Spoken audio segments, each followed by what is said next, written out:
Welcome to Pyramid One World Radio Network.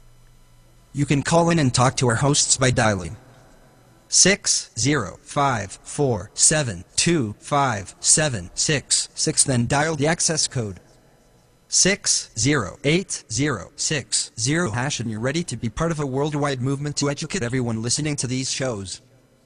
Let's begin dialing. You unlock this door with the key of imagination. Beyond it is another dimension. Bob Charles. Oh yeah, you got the Bob Charles Show. You're moving into a land of both shadow and substance, of things and ideas. You've just crossed over into Bob Charles. The secret of the technology used in the crystal skulls has still not been unraveled. Don't forget, it's our world. Start taking care of it. It's time to think for yourself. Bob Charles. Open your heart to reality and to all the misinformation you hear. Just say no.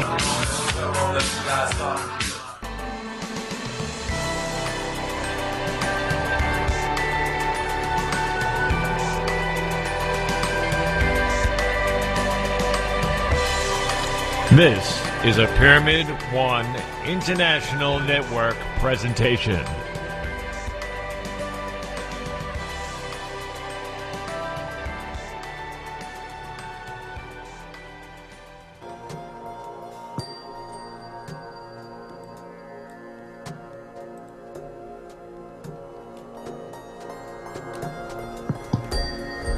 Hi, and welcome to the Bob Charles Show right here on Pyramid One Radio Network. You know, everyone knows there is something wrong, that we live in a sick and dying society, ravaged by the mental and physical scourges of depression, drug addiction, alcoholism, suicide, mental illness, financial stress, crime, homelessness, diabetes, dementia, Alzheimer's, cancer, and heart disease.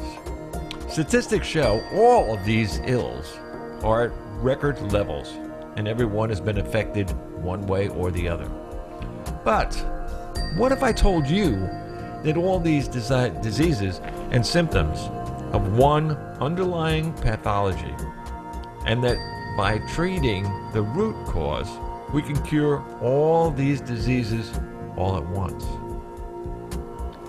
Well, we're going to be talking about things like that and a whole lot more. Let me tell you about my guest. His name is Stefan Verstappen. Now, Verstappen is a writer. He's a world traveler, an artist, and a martial arts expert. Yeah, a martial arts expert.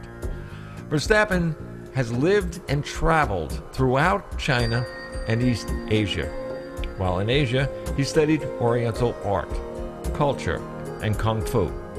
Verstappen is a master of the Lohan School of Martial Arts and one of the few Westerners to have lived and studied Kung Fu in China. Verstappen continues to write, teach, and create public art installations. He is from Canada. He's an author, a researcher, and an adventurer. He has written dozens of articles for various magazines and newspapers, and is an author of 8 books, including The Way of the Warrior, 36 Strategies of Ancient China, and The Art of Urban Survival. Yes, the art of urban survival. We're in that little piece of time right now. He has worked as an instructor for St. John Ambulance, a wilderness guide, community organizer, and a martial arts instructor with over 35 years of experience in the martial arts, including 5 years spent studying in China. He is the creator of the viral YouTube documentary Defense Against the Psychopath, the Paradise Stolen series, and numerous other videos. We're going to be talking about that and a whole lot more. Let me introduce to you, to the world, to the universe, and our future, Stefan H. Verstappen. I also want to remind everybody out there, you can also call in. The number to call in is 605-472-5765. And the access code to come in is 608060 #. Let me introduce Stefan Verstappen. Stefan, you got me? Yes, I do, Bob. Excellent, excellent. I tell you something. It's an honor having you on the show. We've had you before, and I'm telling you, things have changed. It's like I'm serious. I was going through all your books, and I was saying, where we were and where we are is so far from each other in such a small part of time. Yeah, 2.5 years since I was on your show last. Yeah, but in 2.5 years, do you see what's changed? Yes, I have. It scares me. With your permission, let me play a little bit of the video that I fished all over the net and that this week. In fact, I got quite a few emails back that said, "Oh, that's crazy," and I wrote back to them. I said, "Okay, that's okay, no problem." Oh, okay.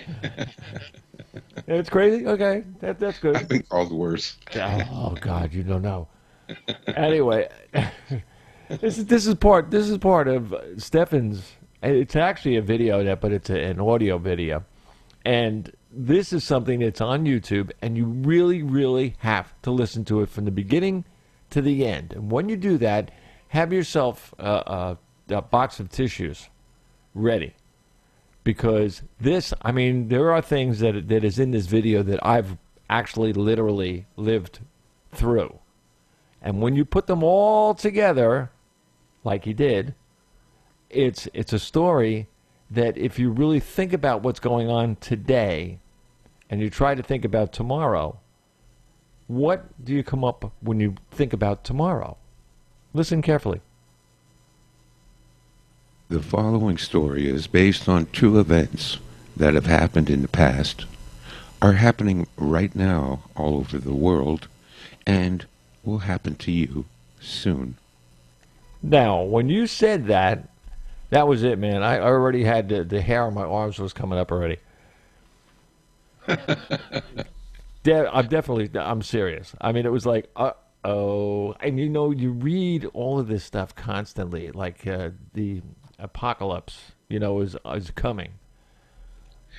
Yeah, I wrote this story because I wanted to, our problem, Bob, is that we are always kind of preaching to the choir, and we're always trying to, get this material to the blue-pilled people, and it's very hard to get through to them. A few wake up every year, but it's not enough to cause enough of a momentum that we can start to change things. So, same thing with the Paradise Stolen videos. They're very tame. None of them got demonetized or banned or anything like that. I'm very careful. I've been on to this YouTube algorithm for a long time. I know how to use innuendo. Oh, okay. AI does not understand innuendo or analogy or humor. So if you want to get your message through the AI, use those techniques, writer's techniques. But so this story, it's scary. It's meant to upset you. It's meant to make you cry. I'm sorry, because, listen, these are the techniques they've used against us all the time. Emotional manipulation. Now, there's a bit of emotional manipulation in this story. Yeah, it's a true story. And it's a tragic story, but it's for our side, and the purpose of this story is to give you an idea how it could go down. And this is not some apocalyptic scenario, Mad Max zombies and all that. No, this is what happens all the time. And for people that say that this video is crazy, actually it's not crazy at all, because it is happening right now. All I have done was take the events that happened to people that I've known, and has happened to me, and like you said, Bob, this made the hair on your arm stand up, because you have lived a lot of these events yourself personally, right? Yep. So if you were to take the 10 years and condense it into 2 months, that's what happened to this family in this in this story, and all the proof you need is drive to any overpass in any big American city and go and look at all the homeless people sleeping under there, or go to any creek or ravine or park or Walmart parking lot and see the homeless people sleeping out there. And how do you think they got there? Oh, that was a lifestyle choice? No, they got there through a series of tragic events, one after the other, that robbed them of their income and their livelihood and their self-esteem, and eventually robbed them of every penny they ever owned, and now they're homeless and sleeping under a bridge. So this story is not some fantasy science fiction at all. This has already happened to hundreds of thousands of Americans. And that's what I got back from this video. A lot of homeless people have written me and said, this is how we ended up homeless. This is what happened to us. Now, in the story, it's a little bit, there's an added element to it with the complete economic collapse. But listen, it's only a hairbreadth away from being like in the video where we are now.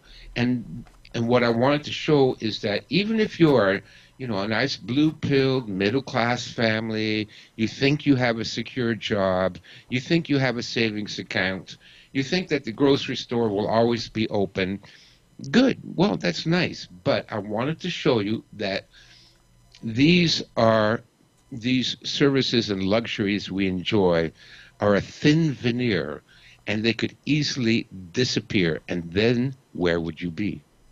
Very, very true.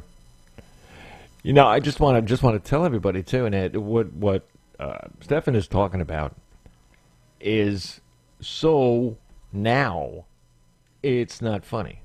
And I'll give you not even a for instance. I'll give you the real now. Not more than, and I'm looking at the clock, not more than 15 minutes ago, I saw a report on our Channel 8, which comes out of Tampa, Florida, that was talking about banning homeless people from walking up to cars on corners. Sound familiar, Stefan? Mm-hmm.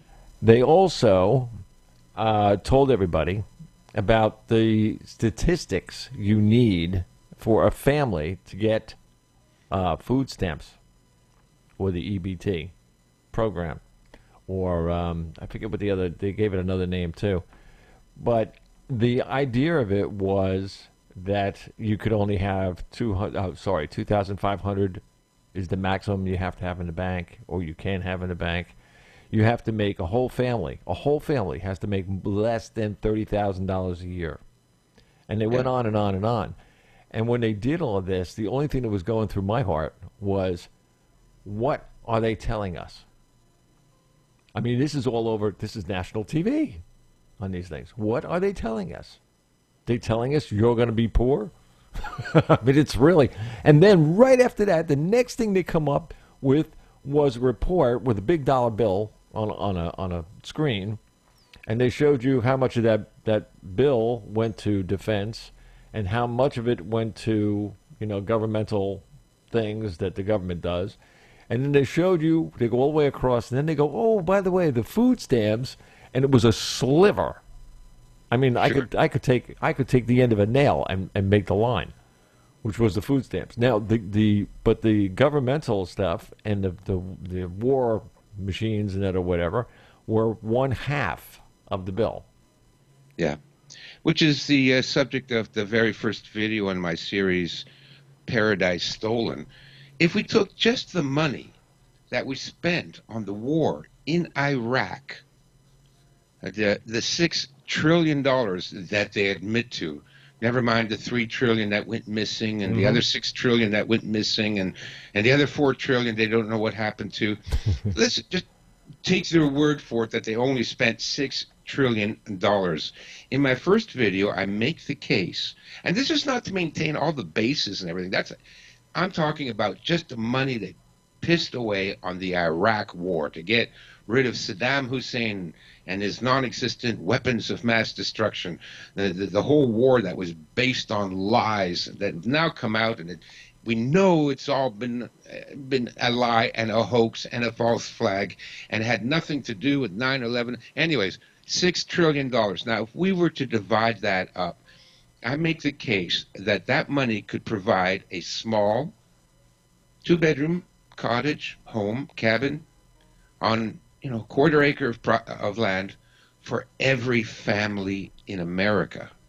So, I mean, if you were going to spend all this money to kill people halfway around the world that had nothing to do with anything, why not spend the money to build homes? There would be no homelessness, and the jobs it would create for all the builders and the electricians and the drywallers and the bricklayers and all the the supplies for the furniture and the plumbing. And I mean, we would jumpstart this economy. Everybody would have a job. Everybody would have a house. There would be no homelessness. But just like you said, from that dollar, what they take and spend on the military, like, it's obscene. And then I have to drive, because I recently drove across the United States, and everywhere you go, there's people sleeping. Now, okay, a lot of them have drug problems. A lot of them have mental problems. Does that mean they deserve to live in squalor live in a cardboard box underneath a highway because they have a problem? This is how we treat people that have problems in this country, but we have all this money to spend on the military-industrial complex, and that's not a problem. Murdering people all over the world is not a concern to the average American, and neither is tripping over the bodies every time you walk down the street in any American city because there's somebody laying there. So this is obscene, Bob. The hypocrisy and the injustice of it just infuriates me. And you know what drives me even more crazy? And I mean, I'm very, very close right here in the station. Somebody here says all the time, "Oh, those poor immigrants." I'm like, wait a minute, there's only so much money to go around as far as our pot. For us, we the people, all right? There's one pot for we the people. And this is how much money that you can use nationally. Okay, so you take that pot, and then you start handing out more money. Like, they're already doing it by throwing money and flying money, like with the Obama administration flying cash to Iran. This kind of stuff has been going on and going on and going on. But when you have people from all over the world coming into our country, and all those people getting, welfare, Medicaid, health care, Section 8 for free housing, free schooling, and everything. Now, don't forget, you and I, we pay through our taxes and everything else. We pay for all of these things, all of them. So we pay all of it. Right, exactly. All of that money goes somewhere. Well, it's going to help, these people. But what happens to the people that are right here in our own country that have been here for a long time, that are citizens, that are homeless people, that are laying all over California? Something like 60,000 in one part of the top half of California. 60,000. And you know what really, really got me, and some of the things that I was reading on yours, which some of your in your books, some of the things that are so true. Some of these people that are there are all vets. Why? Is that because we didn't take care of them when we sent them over somewhere to go kill a bunch of people and come back and feel great about what they did? No, I agree 100%. Here in Canada, it's the same situation. The average Somalian family gets $40,000 a year in money, food stamps, housing, health care, education, $40,000 a year. Now, me as a straight white man born and raised in this country who's worked my whole life and spotless criminal record and who's donated thousands of hours to the community, to the police, to the fire department. Right. Mr. Upstanding Citizen, you know what I would get if I had to go on welfare? I would get $6,000 a year. No. Yeah, that's what I would get. Less than that, less than $6,000 a year. Because when I got back to this country, I turned out like nobody would hire me. I didn't understand why. No, it's true. Well, then again, let me make a detour here for a little bit. What I'm trying to do is I'm trying to build on what your story is with the art of urban survival. Oh yeah. All of these things that we are talking about right now are things that we will have to in the future survive. Yeah. These are all things that we didn't expect was coming. We didn't expect how bad. I'll give you one right off the top of my head. Seniors in America. Okay, now seniors, they get their little retirement. I mean, we worked our whole life. We paid into a fund. And, of course, when you retire, you get some of the money back. Nice thing. Not bad. But you put it there. You've been working for it your whole life. Yeah. Nobody gave it to you. Nobody gave it to us. And there was no handout from the government or anything else. No, they took it from you out of your paycheck. Exactly. So you take all these people that have done this for all these years, but out of our own money, we get a raise. We're supposed to get a raise for the rise of the money that it costs you to live. Your cost of living, addition or whatever you want to call it to a check. Well, for the last, I don't know how many years, except for the first one of Trump's, we didn't get a dime. Mm-hmm. The last one from Obama, they said, oh, no, you can't do that because the cost of living didn't go up that far. What do you mean it didn't go up that far? If you go to buy an apple, it's $1.99. Yeah. I mean, for an apple. I mean, I could go down the street and, well, we're in Florida. I can go down the street and pick it right off the tree. But, come on, give me half a break here. Everything keeps going up because of the government. Yep. The government keeps changing the tariffs. They keep changing their they have all these groups, that come in there for handout for this and handout for that and handout for something else. And this is what's breaking the system. Absolutely. And the fifth video in my Paradise Stolen series discusses what we pay in tax. And people don't know what you pay in tax. And it's really not that complicated to figure it out. It took me, about 3 days to research it. But, people don't believe me, but you're paying 80% of everything you earn and spend goes to the government. 80%. Mm-hmm. Because it's not just the 40% that you're paying income tax, right? You're also paying state income tax.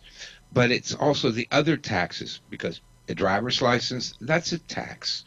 And all the speeding tickets and the license fees and the property tax. But even beyond that, on every product you buy, you are paying approximately 25% of what's called embedded or hidden tax. And the way it works is this: everybody who manufactures and sells has to pay tax. And so if I were to make, let's say birdhouses, and I were to sell it to you, I have to pay tax on the income I earn for that, creating that birdhouse. But I can't pay that tax and still make money. So what I do is I increase the price of the birdhouse proportionate to the amount of tax I would have to pay, or otherwise you would go bankrupt. And everybody does it. Every manufacturer, every service provider has to include their personal costs, their business costs of taxes into the product. And so what happens is you eventually have tax on tax on tax on tax on tax. Everybody's paying taxes. Everybody's deferring that tax into the cost of their product. And who pays all of it in the end? It's the middle class.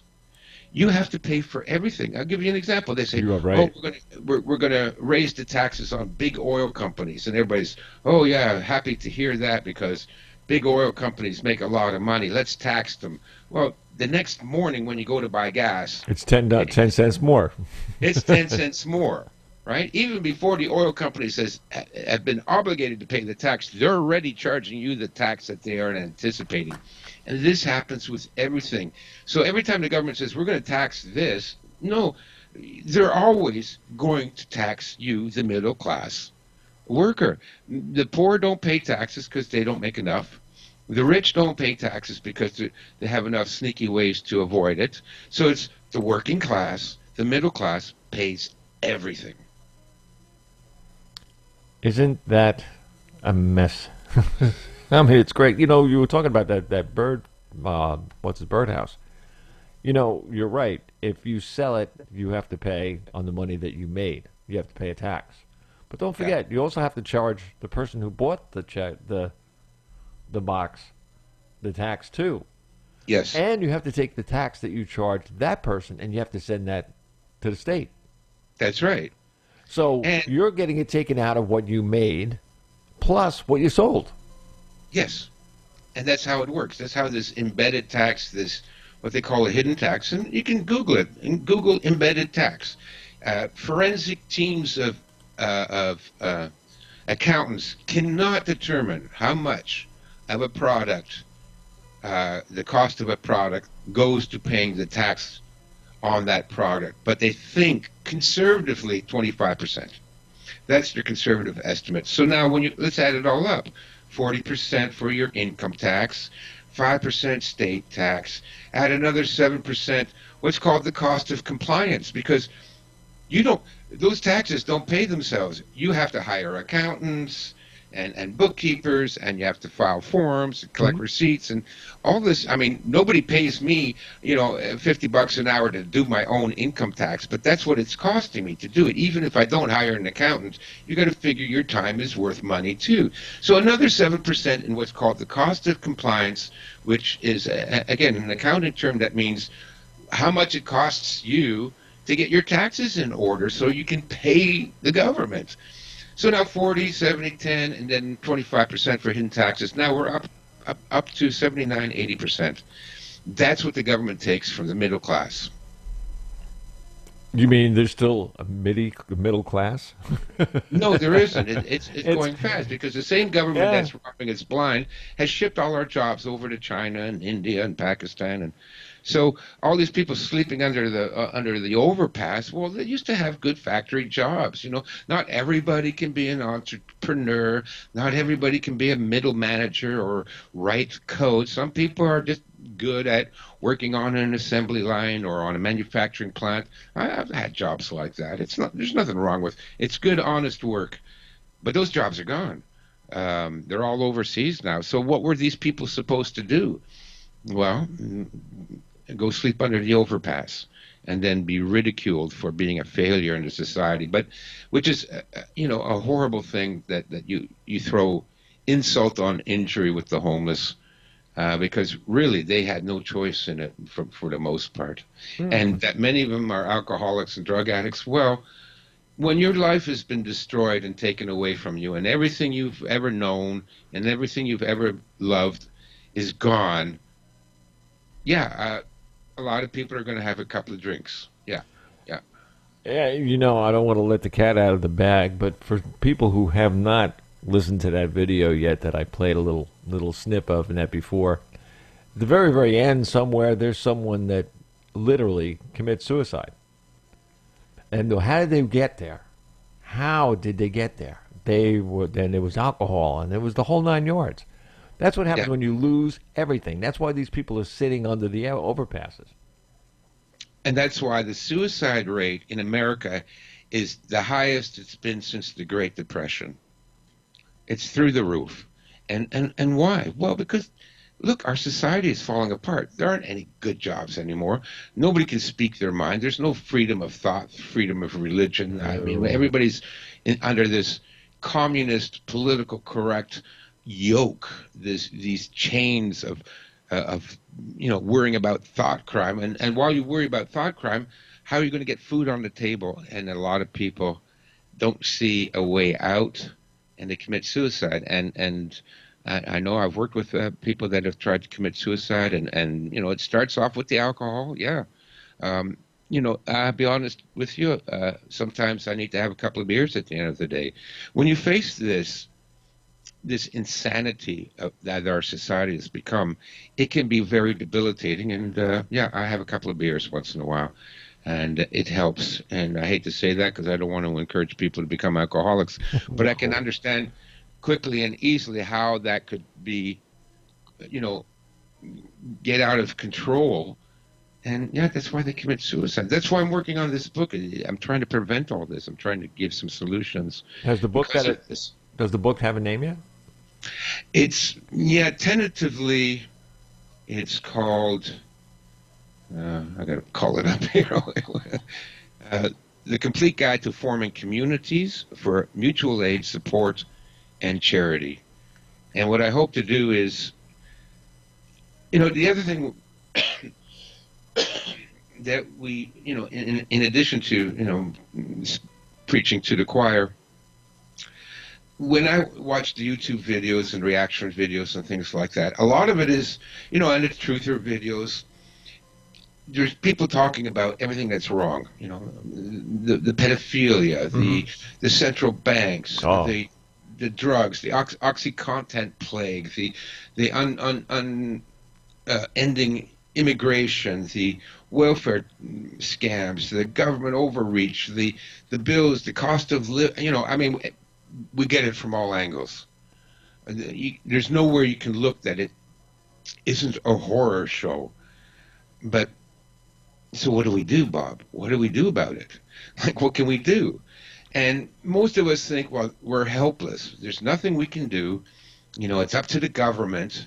But the government's never going to fix anything. That's not the job of the government. The job of the government is to rob us blind. That's it. That's all they do. That's all they've ever done. I don't know why people would ever think that the government, based on what historical example, it's never happened. Government is a plague on humanity. Now, many people think it's a necessary evil, and because the government, has been pretty successful in destroying human morality and independent thought and, accountability and ethics.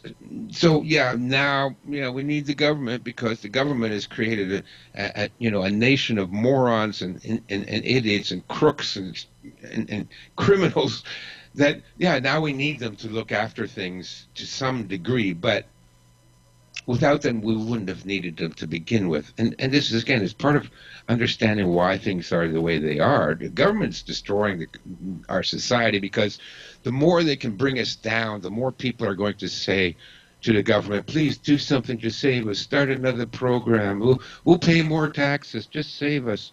And that's part of their evil scheme.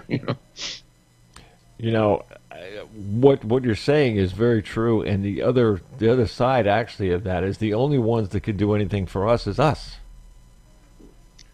That is the point.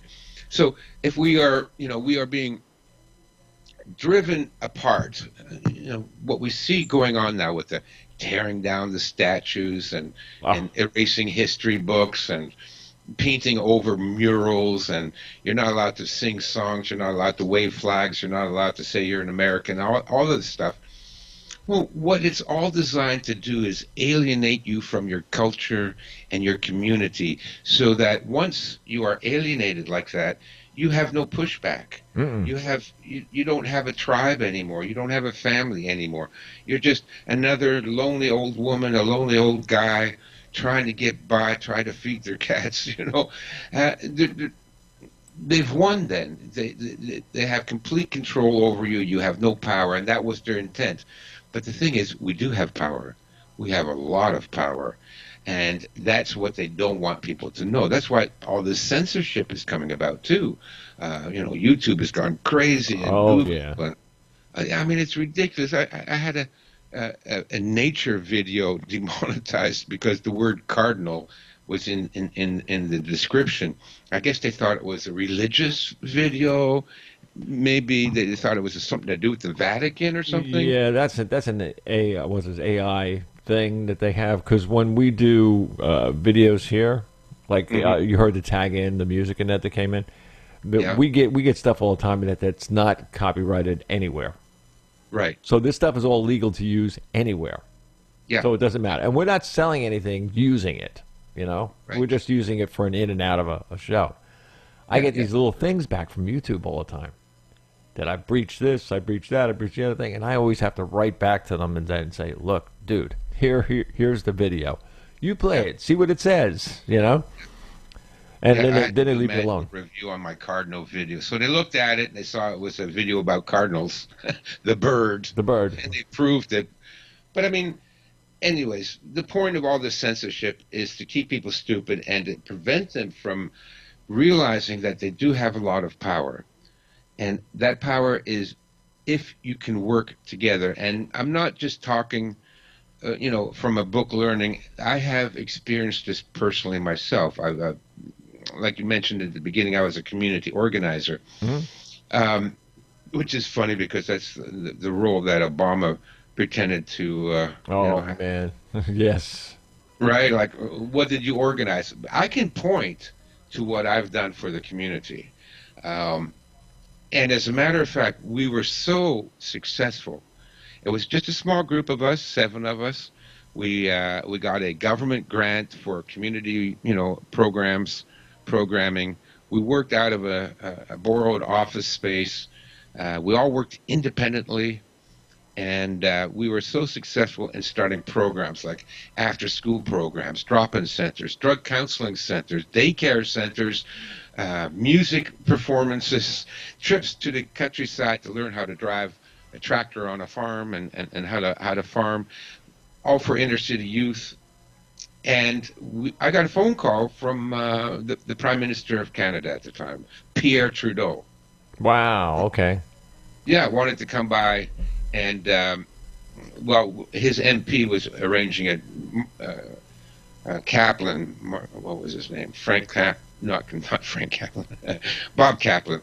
And he was an MP, which is like a senator. Mm-hmm. And he called me, he said, Pierre Trudeau we've heard about the work you're doing there, because we did a lot of stuff. We were in, in the inner city neighborhood, high crime, and all that kind of stuff. And we did so much good for so little money. We got like a $30,000 grant. We worked for a year, 6 people, Wow. And we provided all these services that we were written up in the newspapers, and the Prime Minister, on a re-election tour, of course, wants to come and visit. So this is what 6 people with a little tiny government grant, in those days they called it a LIP grant, Local Initiative Project, and I think it was like 30. We paid ourselves $100 a week, and that was enough to get in a room with a couple guys and run a car and even go out on Friday night and watch a movie.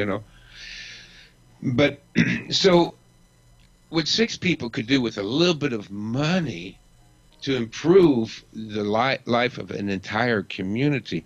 Imagine what you can do with 12 people, with 30 people, with 50 people. Now, you don't have to imagine.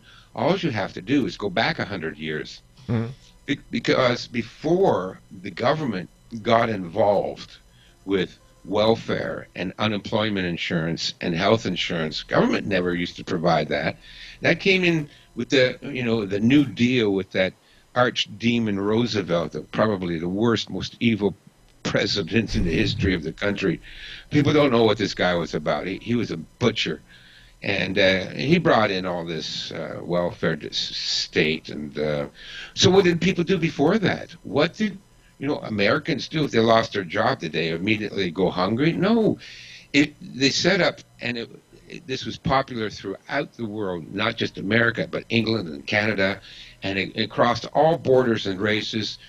Newly freed slaves had their own communities, and these were what were called friendly societies or fraternal organizations. And what you would have is 10, 20, 50, 100, maybe 1,000 people that would form a lodge or community.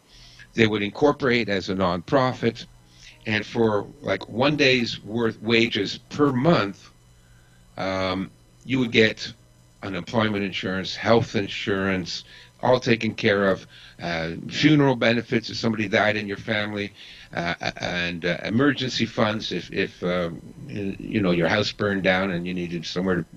All of this was provided by the community, and it was so successful, and they had so much money left over that they were able to build hospitals, build senior homes.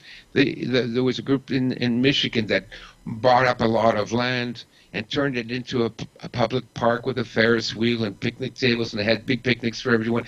I mean, this is how successful it was for a couple of hundred people to chip in, $100 a month, that they were able to provide all these services. I bet you your health insurance costs more than $100 a month, right? I have no idea. I mean, I'm over that retirement age. Oh, okay. Well, then, but for most people, what are they charging now for health insurance in the States? Oh, when God. I was there 8 years ago, they were like, it was like $900,000 a month. That's a mortgage payment. Listen carefully. For 4 people, the regular Obamacare insurance, okay, is $1,500. It's where it starts. That's not the premium one. The premium one is the one that the guys in the government, in the Senate, and the House of Representatives, they get that for nothing. That sum was around $1,900 to $2,100 a month. Yeah. But they get that for free. See, we get paid, we get to pay for them, and they're idiots. But never mind. The other thing that I'm talking about here, it's $1,500. So now figure this out now. $1,500. So what would that be per year? I don't know. $30,000, $40,000. I mean, no, it would be. No, it'd be like I don't know, 17,000, 18,000. I don't have a calculator with me. But the idea they're making here is, out of that money they have, the deductible on that insurance, I know, is about $6,000 to $7,000. Yeah. Now, if nothing happens, God help you, bless yourself in that for that one. If nothing happens in your family even with whatever they got to get in their regular health checks and everything else, that maybe $1,000, $2,000 a year, maybe. Mm-hmm. And that in some cases. So, all right. So now you got $5,000 of a deductible left over, and you just paid X amount of thousands of dollars out to the insurance company that's Obamacare. Mm-hmm. Okay. Why do I have to? Who is the recipient of the donations that I'm giving to the government? And if you don't have health insurance, the IRS comes after you. Sure.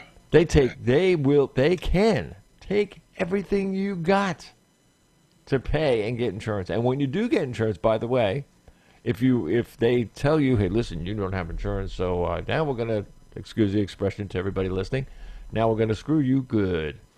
So what they do is, when you do get your insurance, the time that they caught you to the time that you got insurance, you get penaltied. Yes. And there's an amount of money that you have to be penalized for. So that could be an extra anywhere between $400 to $40 a month extra, depending upon how badly you were without insurance. It's obscene. It's absolutely obscene. So I what can't do you believe do, die? American people stand for this. Yeah. I mean, I can't believe it. I mean, it's like as much as I hate to say it, but it's cheaper to go. It's like, this is not the place you want to stick around in. Yeah. But people do it. People pay it. Yeah. It's unbelievable. I mean, we should have already made those yellow vest protests in France look like a kiddie parade, with the outrage for this medical system that you have there. Puerto Rico, too. Yeah. You see what they're doing? They got 1 million people out in the street to get rid of the governor. Yeah. And then when you think that, like I said, when I go back and see what they did 100 years ago, 150 years ago with the lodge system, the Elks Lodge and the Moose Lodge, and that's what those things were. They're ridiculed now in media whenever it's even brought up. I think the Flintstones always showed them with the with the water buffalo hat or whatever. Mm-hmm. And it looked like they're a bunch of clowns and some stupid fraternal. But that's not how it started out. That's how it ended up after the government got done with them. But what it started out with is a mutual aid society. And like I said, for the equivalent of $100, maybe $200 a month, you got everything. You got all your health insurance needs taken care of. You got unemployment insurance. You got retirement. And then from that, even from that minuscule amount, $100 a month, $200 a month, they still had so much money left over because, that's what these insurance companies make. It's ridiculous. It's highway robbery what they're doing there. Yep. But they were able to build hospitals and retirement homes. So you paid $100, $200 a month. You got everything: unemployment, health insurance, and when you retired, you had a seniors home to move into that you had paid for. So then the government got a hold of it, and now look what's happened. $1,500 a month for health insurance, and then that doesn't even include the unemployment insurance or the welfare withdrawals and things like that. You're paying $2,000 a month from $200 a month. Mhm. And is it a good service? Is it a good health service? Back in those days, the doctor came to your house. That's right. That's right. We were just talking about that too the other day, and it's like, whatever happened to the doctor that came to your house? House calls. Yeah. And now we have down here. You want to talk about crazy things in insurance? Now you have measles, and you have hepatitis. That's what we have going out big down here in Florida. Where did these come from? They were gone. All of a sudden now they're back. But listen to this. If you want to, was it hepatitis? Hepatitis, I think it's B. The shot is. Yeah, You gotta get that shot. You gotta get that vaccination. You gotta get it. You gotta get it. It's all over the news. It's all over the everything, right? Newspapers, the whole 9 yards. You know what they don't tell you? When you go to get the shot, it's $75. Oh, $75 for a shot that you don't even know if that strain of hepatitis is the one that's out down here. They don't tell you that either. yeah. It's like the measles. The measles that they had 20 years ago. Are they going to protect about that? Maybe that came back. Do you know that? Oh, well, maybe it mutated. Well, how about the vaccination I just paid for? Is that going to mutate too? Yeah. I mean, know, it's all just one big giant grift. Mm-hmm. Yep. Layer on layer on layer of robbery and thievery and con artistry.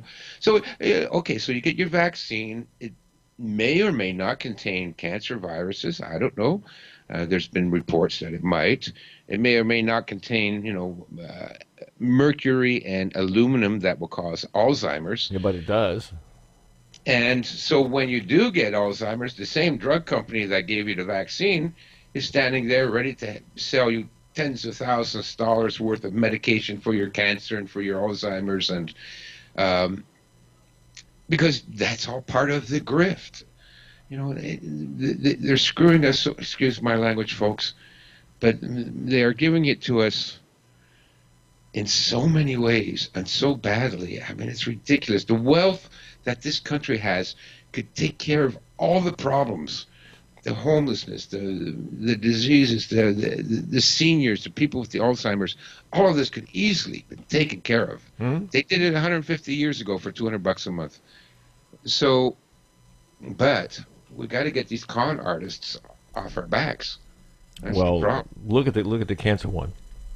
There's 6 or 7 cures for cancer, but Yeah. these researchers are disappearing for some reason. I wonder why. Well, I Yeah. remember back when I was 16 years old, going on the walk for cancer. It was like a marathon. In those days, it was 25 miles. To raise money for cancer research. So that was 50 years ago, Charles. Bob. And how many millions, thousands, hundreds of millions of dollars have we raised since then?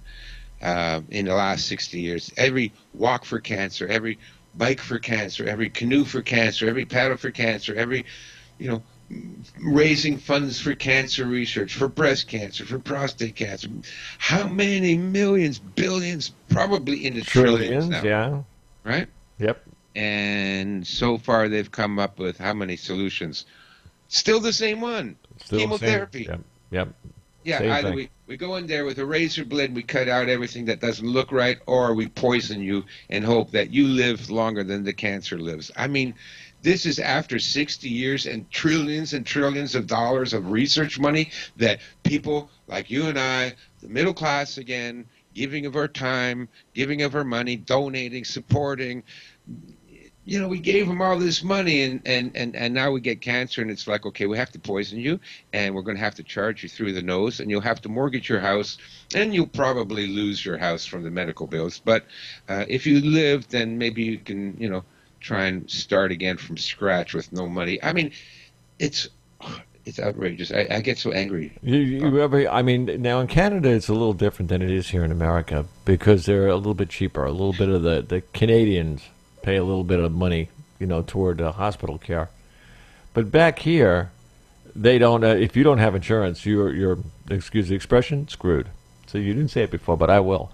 You are Yeah. screwed. The Yes. thing is this.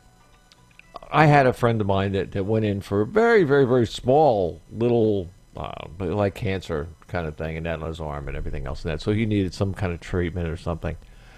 He got the bill a couple of months later, $300,000. Oh, yeah. I mean, $300,000. And he said, look, I was there for a couple of days, and that they did what they had to do. I went back. He went back like, I think, 6 or 7 times. Back to them and that to whatever the treatment was. $300,000. He said, I wouldn't give you 50 cents for every one of the treatments. Yeah. He says, $300,000? I mean, he fought it, and he won. I mean, he got a lawyer, and he actually won. He got it for, like, I don't know, they cut it in half, and his health insurance that he had took care of whatever it was that was left. But the only way that any American can do anything to help themselves is to help themselves. Nobody's going to do it for you. And if you're going to say no, say no. Don't be afraid of it. Yeah. Stick your head out the window and say, I'm not going to take it anymore. It's very easy to do. Yeah, I have a friend that's he's a doctor, an emergency room physician in California, and a friend of his came down with prostate cancer, and he was in hospital for a month, and the bill was $1 million. Ouch. Yeah. And he had to stay for another 2 weeks, and so, the end bill would have been close to $2 million. Now, his insurance is going to cover that, but wait a minute. His insurance is not going to cover that. We pay for it because the insurance company has to raise the rates That's on right. everybody else to pay for this guy's prostate cancer. I mean, and that's the way it is all across the board. Now, you think of the tens of thousands of people that are suffering from cancer, and each one of them has got to bill $1, $2, $3, $4, $5 million for treatments. And of course, all this is because hospitals are for-profit operations, and pharmaceuticals are for-profit operations. And they know if you're dying, you can charge you anything you want. You're going to pay. You're going to pay for it because you don't want to die. And they've got you over a barrel. It's like armed robbery.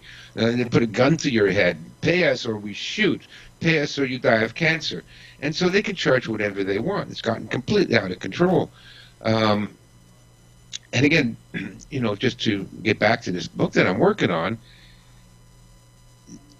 one of the surprising things I found is that this book will help prevent cancer and Alzheimer's and dementia and diabetes, because all of these illnesses have direct links to people being alienated and isolated. The stress. The thing that kills everybody is the stress. That'll definitely put a dent in a lot of people. Yeah, it lowers your immune system. Right. And so now you can't resist cancer. I mean, we all have cancer cells in our body. Everybody knows this. And we already know that there's a half a dozen cures for cancer. The reason you get cancer, according to many more recent studies and thinking by, outside the box by physicians that have sought to find ways of treating this, is the stress. The cancer, it lowers your immune system, and so the cancer can take hold. Excuse me. In healthy people, we fight it. The funny part about that, about what you're saying is, it's all true. Completely true. Plus, and this is another one too, and I don't know whether you've heard of it from, any of your sources, but I mean, I've seen it myself. I mean, we have, down here in Florida, we've got the hugest research and clinic places you'd ever saw. And when you're a senior, like me, I can walk anywhere I want to and go in and ask questions to anyone I want to. So, I mean, I do get nosy at times. But one of the places that's around here, I'm just going to give you, I'm not going to give names in it or anything else in that, but there is a doctor in that works for an insurance company. They're an insurance company doctor. And she takes you in and you get your whole health check up and everything else, and you get all the blood done and the whole 9 yards. Well, I let one of these do me, just to see what would happen. Sure. You hear stories all over the place. Go ahead, do me, I'm not the kind of person that I look pretty good, to tell you the truth, and that for my age. But You're a handsome devil, Bob. not bad. But I've been told that, you know. I mean, I'm not all white yet, so If I was gay, I'd date you. please. But but I'm just teasing. that's all right. On the other half of that, the woman told me that I was anemic. You know, they start with that, and then they go all over the place and everything. So I said to him, I said, look, this is what we're going to do. We're going to take this test. And I gave her a little list. I said, the insurance company will pay for those. Don't worry about it. And I called the insurance companies, and they said, yeah, we'll pay for them, Bob. No problem. So I did the test. Do you know every single one of the tests, and they came back that I was completely an opposite to everything she told me I had?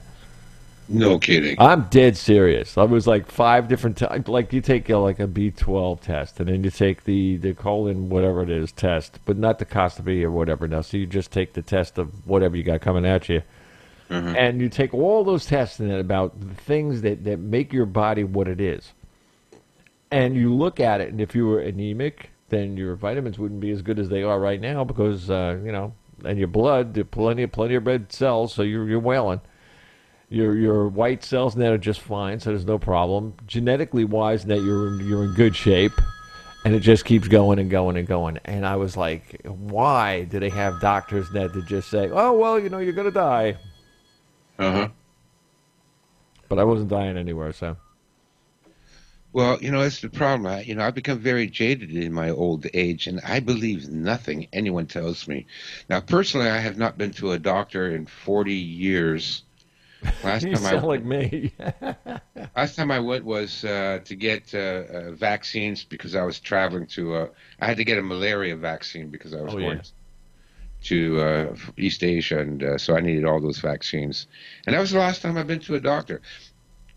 I'm very conscious of my own body as a martial artist. You have to sort of become in touch with your body, and I can tell if there's something wrong with me.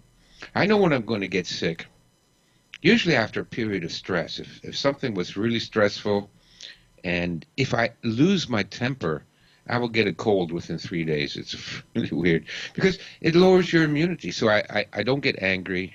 I try not to get stressed. And so far, so good. But the problem, what bothers me is that they have a monetary incentive in me not being healthy. So, and if we go back to the friendly societies again from 100, 150 years ago, the reason it worked so well is the doctors were on call to the members of the society, and so if the doctor didn't want to work too hard, he made sure everybody was healthy because he got the same money whether he made 10 house calls a day or he went golfing all day long. He got the same money. That was the way it worked. So they would hire a doctor. He'd be on call to look after all the members of the society. If anybody got sick, he'd be over there. But if nobody got sick, he didn't have to work. So it was in his best interest to keep people healthy. Now we've got it completely turned around. It's in the best interest, and I know, the cost of opening a clinic and staffing it and the equipment you need, it runs into the millions of dollars. I mean, doctors come out of medical school, they're already $500,000 in debt. Now they have, and they're probably in their mid-30s by the time they finish the education. Now they got, 25 good years to make all their money, and the next thing they have to do is pay back the $250,000 to medical school, plus come up with another $1 million to open a private practice. Now, what they need is sick people. So am I going to trust somebody that it's in his best interest that I'm sick? Or would I trust somebody whose best interest is that I'm healthy? And the curious thing is that in China, the ancient Chinese tradition of doctors was exactly the same. People would hire a Chinese doctor, they would put him on a retainer, and the doctor would come and visit once a month, the whole family, check up on them, prescribe teas or cures or whatever. And if anybody in the family got sick, that's when the doctor stopped getting paid. So, I'd rather have a system in which it's in everybody's best interest that you stay healthy. I'm with you. I'm definitely with you there. You know, we've got to do this some more. I mean, we've only. I'm looking at it here, and then on my list, we only scratched the surface of what's going on around us. People don't talk about it enough. I want people to start getting interest in these subjects. I have other shows in there too, and that we talk about things too, just like that. We talk about poisons. Well, all our water is poison. Everything's got lead in it somewhere. It goes on and on and on. All things that we can do something about, but don't. Why? Because we figure somebody else is going to do it for us. It's got to end somewhere. Mm-hmm. And I think we're going to need your urban survival book real soon. Yeah, I wrote that book as a general introduction for everybody. It starts off with crime. Well, it starts off with Defense Against a Psychopath, my video, because the first thing everybody needs to understand, if you're going to survive in this world, you have to understand what psychopaths are. And once you understand what they are, don't vote for them. Yes. And then you have, you got the psychopath. You got lies and deception, I believe one is. Anger and aggression was another one. Fear was another one. Every single one of those things that are all the ingredients to losing it. Yeah. Every single one of them. Yeah, you know, I wanted people to understand that, look, the world is a wonderful place, but there's also a lot of evil in it. And so you need to understand psychopaths. You need to be able to read people to tell when they're lying to you, at least have a clue. You need to be able to overcome your own fear. Because if you're afraid, somebody said the greatest virtue is courage, because without courage you can't do any good in the world. And I agree with that. Cowards cannot do anything good. You have to be brave.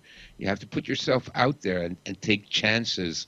If you're not brave, there's no way you're going to do anything positive in the world. So courage, overcome fear. And learn to read people and overcome your own anger. You can't be motivated by anger all the time. You need to be motivated by the desire to make things better.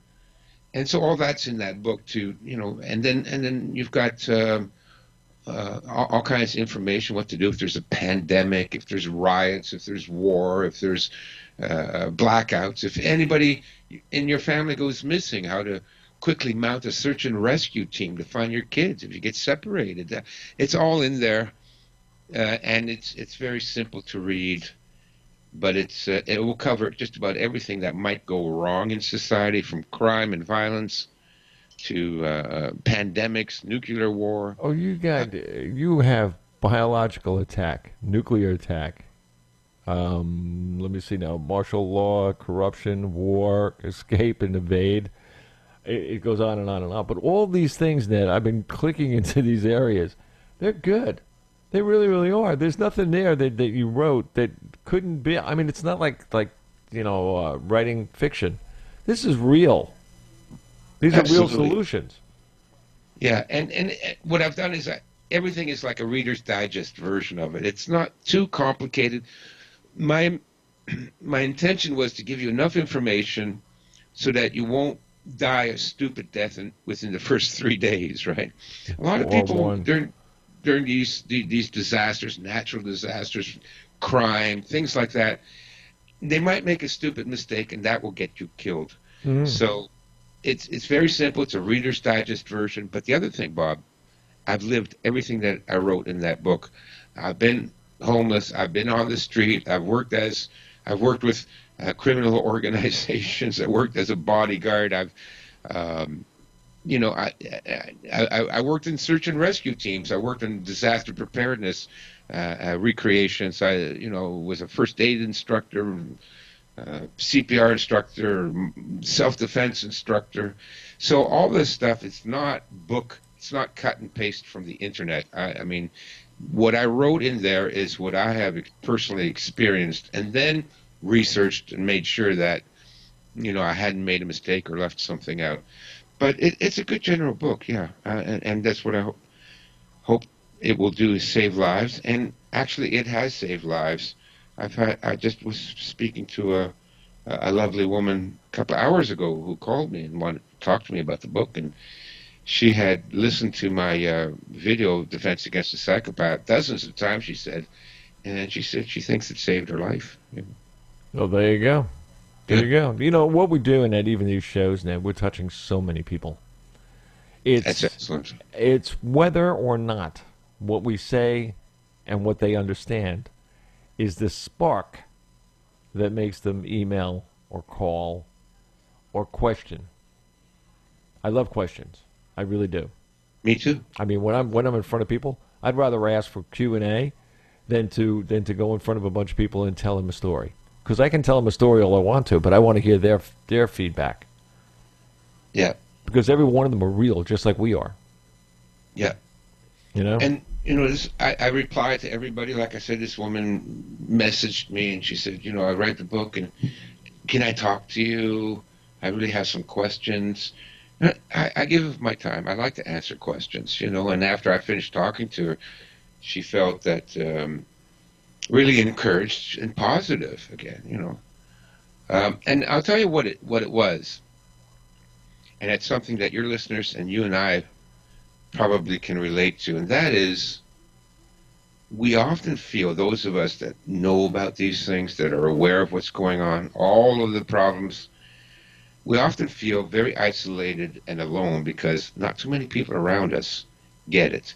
And we can't really say too much to people around us because they'll be offended or they'll be frightened or they won't want to be our friend anymore. So we are all, you know, spread throughout the world. And the trouble is there's just so few of us.